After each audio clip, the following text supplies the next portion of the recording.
I'd say it is absolutely possible to enjoy this process, and be patient with the time that you spend on doing your design brief. It's critical. Like, I think we live in a really fast world where instant gratification, it has become the norm. Whereas if you take the time to put together a really solid design brief, you will get the project will be less stressful. It will cost you less money, and you will love the place that you live in after you've done it.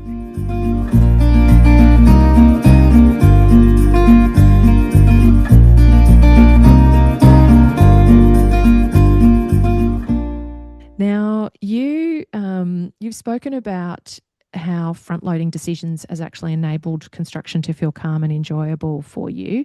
Can you describe what your project communication felt like how it was run, what your role was in it, how you were seeing that you needed to operate in that, and how that maybe compared to what you'd expecting it was going to be like before you'd sort of seen what it could be like? Yeah, sure. Like, all I'd heard was stressful renovation stories, and particularly about that build stage. So it seemed important that we did whatever we could to play a role in making sure that communication was smooth. So we'd already been working with Anthony for about 6 to 8 months by then in that pack process, the paid as consultant process in the design stage. So we already had established that level of trust and communication, and the communication was very flowing, it's flowing two ways very easily. So I asked him in our interview about how we could, what's the normal process for having a site meeting, and he said, "Oh, we usually do a weekly site meeting." So we went every Wednesday morning at 7 a.m.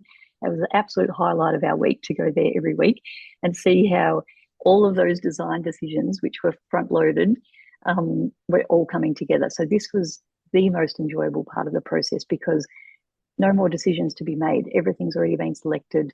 We've got our clear client supply list that we know we need to follow. Anthony's got his Gantt chart of project plan that he's following. He's doing his part. We're doing our part.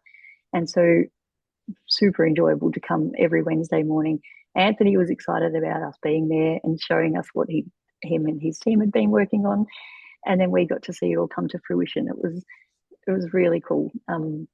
So during those meetings, I would just take some quick notes on my phone, of like what progress had been made, what things were coming up this week, what things were happening next week, what actions we needed to take, as in, did he need something on site next week or anything, what actions Anthony had to take.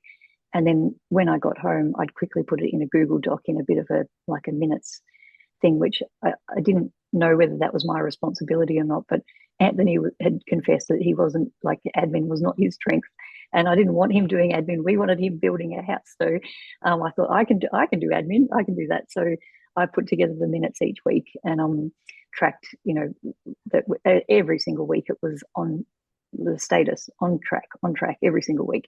And so I put together those notes and then send them to Anthony. So we were really clear on what we needed to do.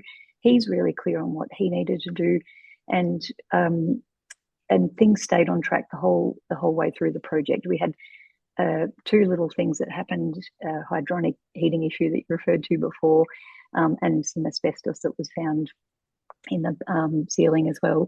But otherwise, the entire project stayed on track the whole way through. And so I think that communication and the way that we all participated together really made a difference to that.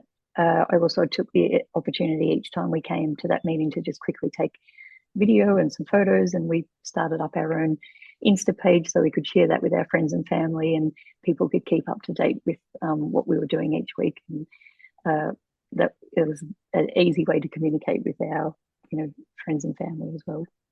Yeah, it's such a good suggestion. And I think, Anthony admitted to me on the podcast that he now does do the site meeting minutes. He was, but I know that not all builders do, and it's why we include that template inside the build module of Home Method so that you can take it. I love that you were doing that, and because you'll never remember all of the discussions, you'll never remember all of the details, And if something Yep. does go awry, you want to make sure that you've got recourse in writing to be able to refer back to it.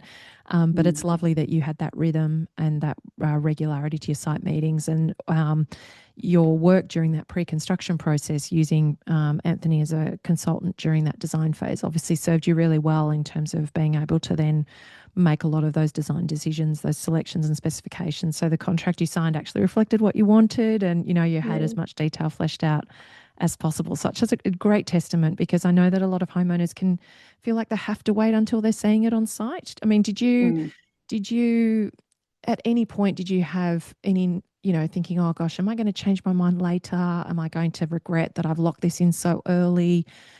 Or for you, was it really, you mentioned walking down an aisle at Bunnings can be overwhelming. For you, was that, look, I know myself, I know what's going to give me anxiety. The more I can do this now, I know that that's going to serve me well. Like, was your own mindset feeding into that front loading decision as well in terms of protecting you and working for your future self? Yeah, I think a lot of it was just stop looking, as in, because if you keep looking at different tiles and different paint choices and all the other fixtures and fittings, or getting inspiration while you're in the middle of your build, it's sort of too late by then. But I never felt like that was a bad thing, as in I didn't ever feel like we needed to go back and change anything, because everything in the design brief was underpinned by how we wanted to live. So um, actually, it made it easier, because this is a silly little thing, but even just in decorating the house and things like that, before I didn't even know what color plant pots to buy, and I don't know, little decorative things and art for the wall and stuff like that. But now we have sort of a palette, and I never thought I'd be a person that had a home palette, but now I know things that go together because of the design brief, the way the house flows. The color scheme that we've got in here flows all the way through the home, so it's much easier to choose blinds and plant pots and art for the wall and things like that, because uh, it's already existing in the home. I don't think I'm answering the question there. I You think I are. went off on No, my own sidetrack. it's no, it is fantastic, because I think it shows what happens when you do take that time early on. And I love that you said you just decided that you were going to stop looking, because you knew that, like, you trusted. I think it was Fiona, another member, said, trust your past self, that you made those Yeah, good decisions, and that in those decisions you're protecting your future self as well. So it's yep, this really, and it can be so hard to do in this world, because this world will constantly be feeding you information. You're not enough. You've got to keep searching for the thing that's going to kind of complete you, or there's always some bright new shiny object to distract you and seem more valuable than what you previously did. And it's always, and I love that you built systems to execute your project that reduced the noise, kept you on track to what you were seeking to achieve, worked really closely with your team with that clarity up front of what was really going to serve you. And it was about how you were going to live, not what were you going to shove into your house, what was, and I commented, if anybody who's only listening and not watching the video on this, Tanya's wearing these gorgeous pink rimmed glasses, and I commented how gorgeous they are when we started, and you said you now love color, because you've been kind of, you've learnt about it and embraced it and brought it into your home, and it now starts to kind of go into all those other areas of your life. And I think that's the thing, is that when you build confidence through your ability to trust your decisions, it does start to transform. You've got this built object of what you've been able to achieve, that yep, is a living testament of that work and effort and energy, that's then delivering on and exceeding your expectations day in, day out. So you can then lean into all other parts of your life as well and see that yep. transformation come across in so many other ways. Yeah, for sure. Yeah, Mhm. the color one's interesting, because when we set out to do this project, I actually, before I wrote the brief, I thought we just want to go safe, and we're not project people. We don't want to have to maintain or update anything down the track. Let's not go bold with color. If we're going to put color in, we'll just put it in places where we could repaint over it if we needed to. And if you're watching this video, you can see we've got a green kitchen, which I never thought we would be so bold as to put something in. But why not? Like this, every time I walk into this house, I feel calm, and that's what came through in our design brief. I wanted to feel calm in my house and block out the noise of the outside world that's coming at me. As soon as I feel I'm in my home with the green around me, I feel instantly calm, and so it's worked. I love that. And the thing is that it reflects you, like you get to feel like you in your own home rather than, Yeah, playing this kind of future safe kind of. We used to joke at Mervac that every time marketing asked us to do something that was, sort of, they would say, benign is fine. and, and we would say bland is grand. And so, as designers, we'd get really frustrated that we couldn't like bring color into it. But for them, it was always about marketability and it just yep, appealing. And slowly but surely, you'd like sort of start to put in pops of color and that kind of thing to really give it a bit of personality. yep, But they were always pushing back against it being too directional. And so when it is your own home, it's this beautiful opportunity, and you can always do it in a way that will, somebody else can kind of find their way of expressing themselves if they purchase your home. But I think when you're doing your long-term home, for it to really walk in, and as you say, you just get to anchor, this is the environment I've created for myself to then shelter me against the world. I can then come in, restore, relax, and then go out as the best version of myself again. And yeah, I think that's just beautiful that you've been able to create that. Now, yeah. you made a conscious effort to reduce demolition waste, and you mentioned to me that you even made around $3,000 rehoming materials before everything started. So, what was that like, and what did that teach you about being an active participant in your renovation? And was there anything that you had to do in particular to accommodate that as part of your project, in the construction timeline or anything like that?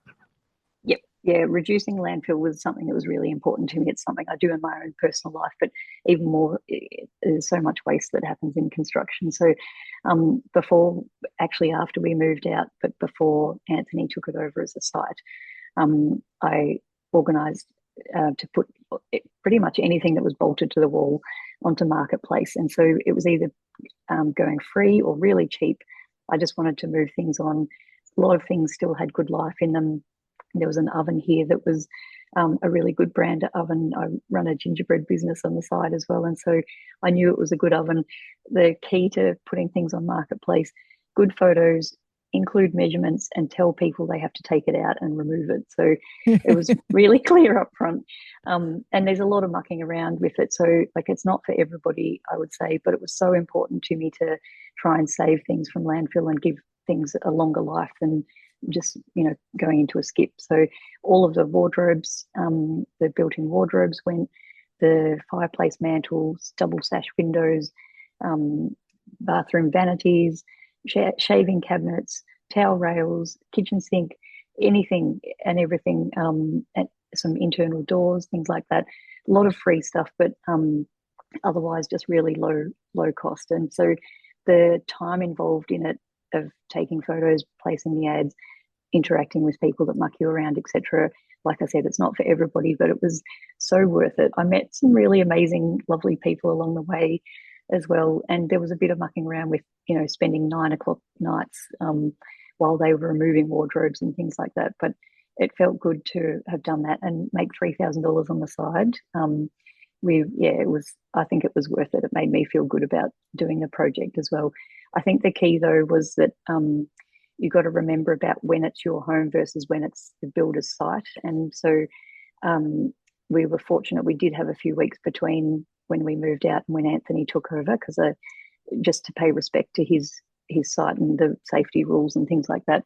I'm not sure we could have done that if it was already a site environment and had random people coming onto the site and things like that. So anybody who's thinking about doing it, just be mindful of the safety side of it being a site versus being your home.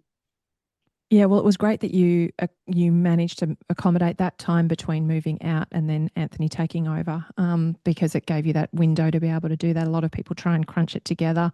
I know there are some builders who will do this themselves at the beginning of a project. They'll kind of pull things out and then sell them, or they'll load them into their own warehouse for something that they'll do later. So, but I think that the fact that you had that as a high priority for yourself, and then obviously could then have conversations with Anthony and their team about how could that then map through the rest of the project too. It's so worthwhile when you've got things that are personally valuable to you in your everyday life that you build then in with that in alignment as well. So so thank you for taking us through that. You do have to deal with some interesting Yeah. experiences when you dive into Facebook Marketplace. Yep. It can be a bit of the Wild West, can't it? Yep. I've had that experience too, but Yeah. it's but equally, I know that we one of our renovations we would when we were doing an old Queenslander, there was somebody had managed to get approval to demolish a home that was of a similar age about three doors down. So we went down and negotiated with the builder to salvage all of the windows so that we could reuse all of those. So we got to all of those windows got saved, and our home got to have that character look from the front on both Mm, levels with this new level we'd built in underneath, because the windows were very similar to the existing ones that we mm, had in the home. So, it brilliant. really does. Construction industry one of the largest contributors to waste worldwide. So the more that we Mm, can repurpose these things, it really does make a big difference. So mm, now I wanted to talk a little bit more about you enjoying the process, because I think this is something that can really surprise people, that it's even doable and that yep. it's something that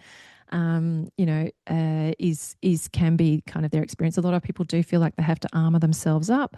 They have to just deal with the fact that this is going to be stressful and hard and challenging, and perhaps involve a lot of prickly conversations and having to really keep an eye on things, and forcing for your voice to be heard.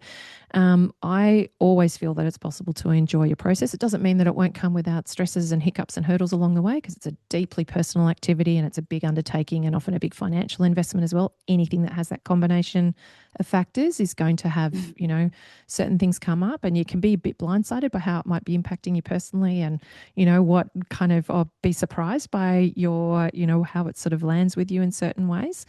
mm. But what do you think was the key factor that meant this project didn't have to be something that you just endured, but something that you actually enjoyed? I think probably front loading all those design decisions was a key factor to that. So, understanding how important it was to, uh, through the design process, have already made all those decisions. That was definitely going to take the stress and the time during the build phase. Um, and it also meant that we weren't second guessing all those design decisions down the track. Having that weekly meeting with Anthony on site was so enjoyable.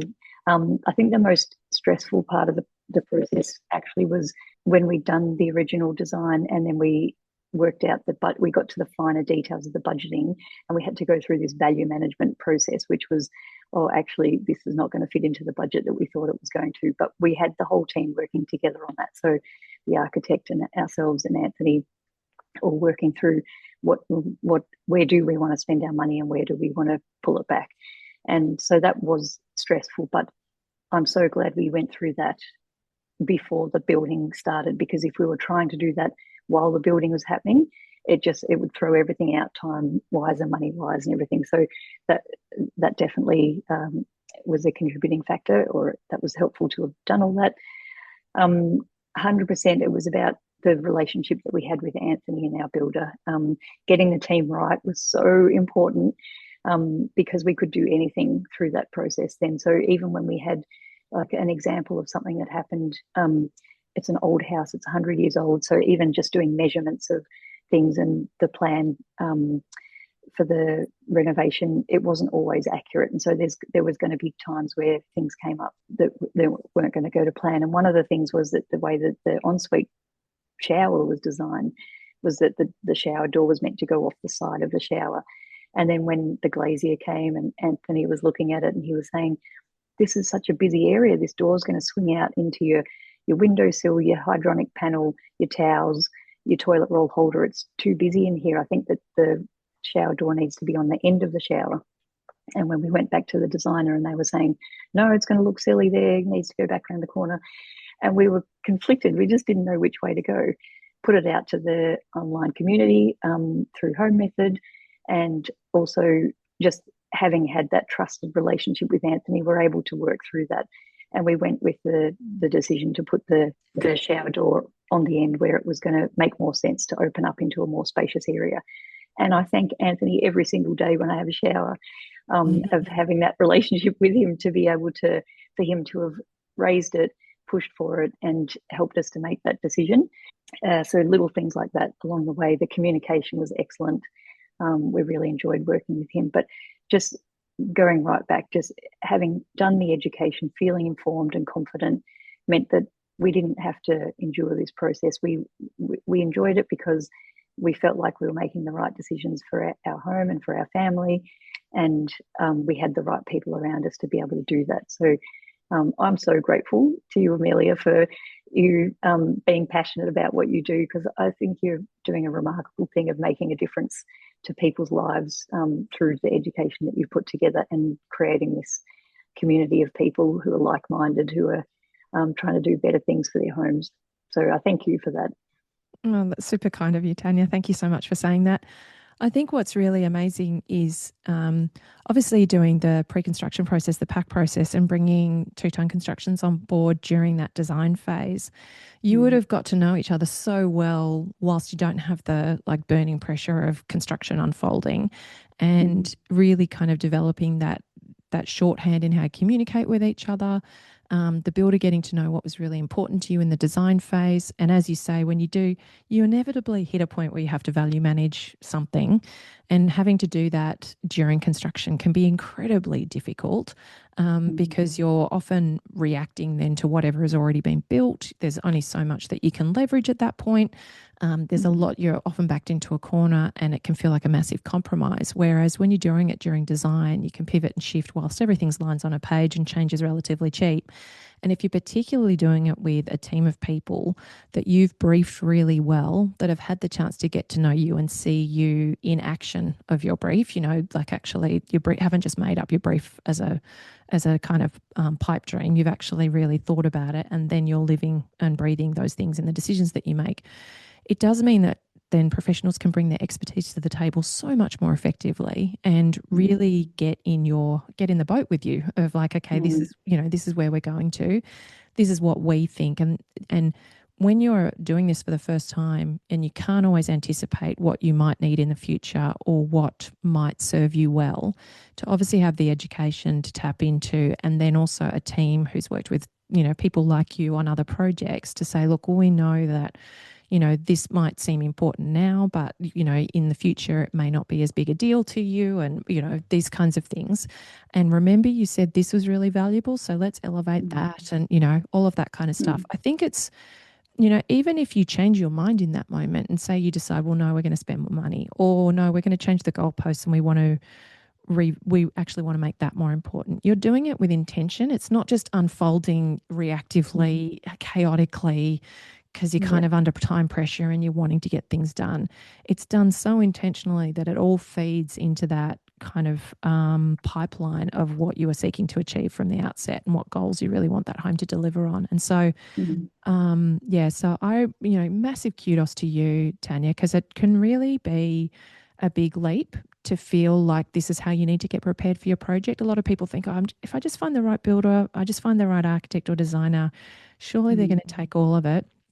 You obviously, it's not just the investment in purchasing home method, but you invested a lot of time in applying the resources, in actually going through the course content. You know, Mm. you mentioned that time that you spent doing your brief, and your Mm. project would not have gone, even with this team, your project would not have gone as well as it did if you Mm. hadn't upskilled yourself in the way that you did and prepared for your project, because you would have doubted, second guessed, not trust yourself. And that would have changed who you were and how you showed up in your project, in your relationship with them. So I think you need to give Mm. yourself a heck of a lot of credit, because you were an equal player, you and your partner were an equal player in making this project a success and in you Mm. getting to enjoy it, because of the time, effort, energy, and money that you invested in your own education and upskilling so that you could be that collaborative team partner. I think it's absolutely tremendous what you were able to make happen in your project. And yeah, your home, I think, is just a testament to that. And, you know, the fact that you did enjoy it. So I really love that, yeah, that this has been your experience. It's just absolutely it's brilliant. So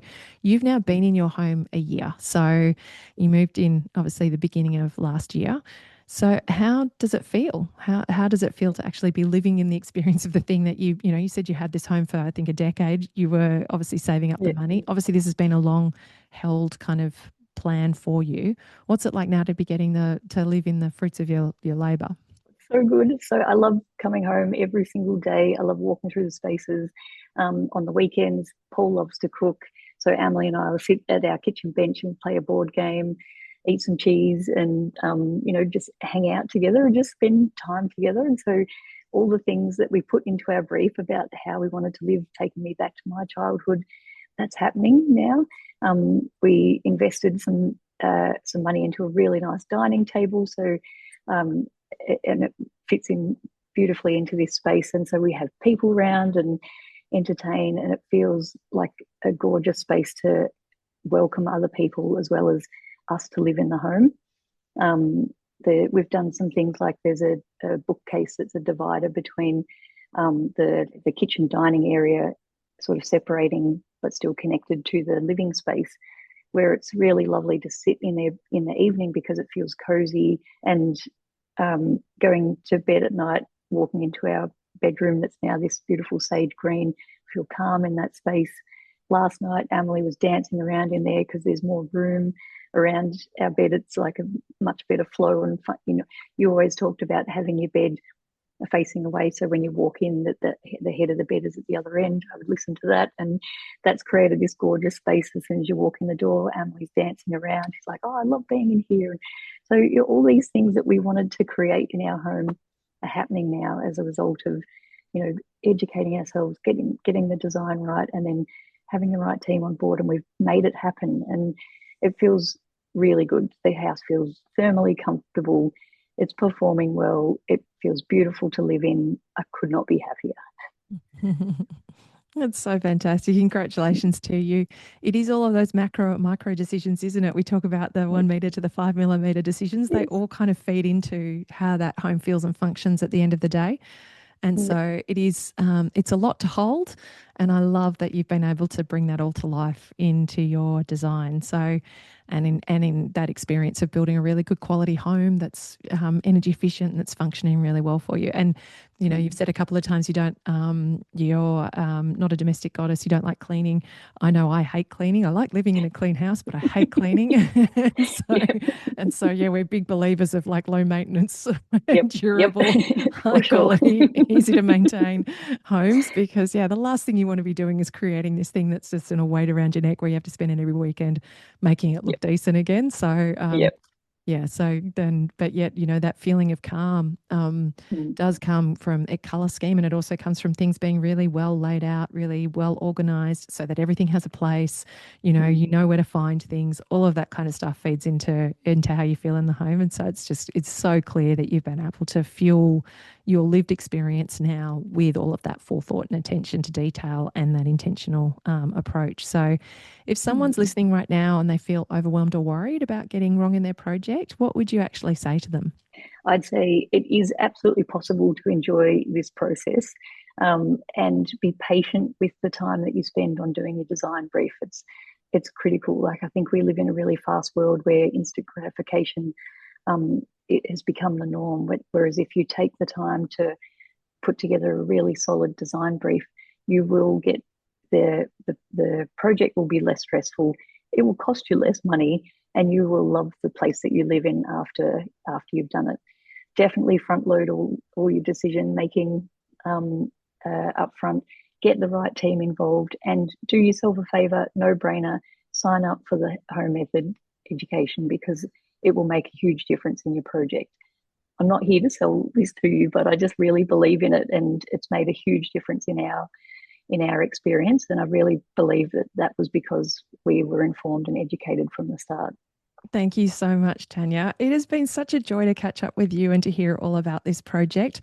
I have loved seeing what you've been able to create with this home. There are some amazing details in your home in the way that it's worked. One of the ones that I know has been a favourite when I've shared it on social media is the sliding mirror over the Yes. window Yeah. that's on the rail, so that you could get both the window and the mirror over the vanity in Yeah. that working, and right through to the macro decisions of how the home looks from the street.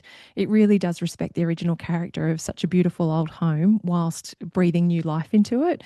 And I particularly love how you have really put your stamp on it and helped this home live a long way into the future, well beyond your occupation of it. I know it's going to serve other people really well when you decide to move on eventually.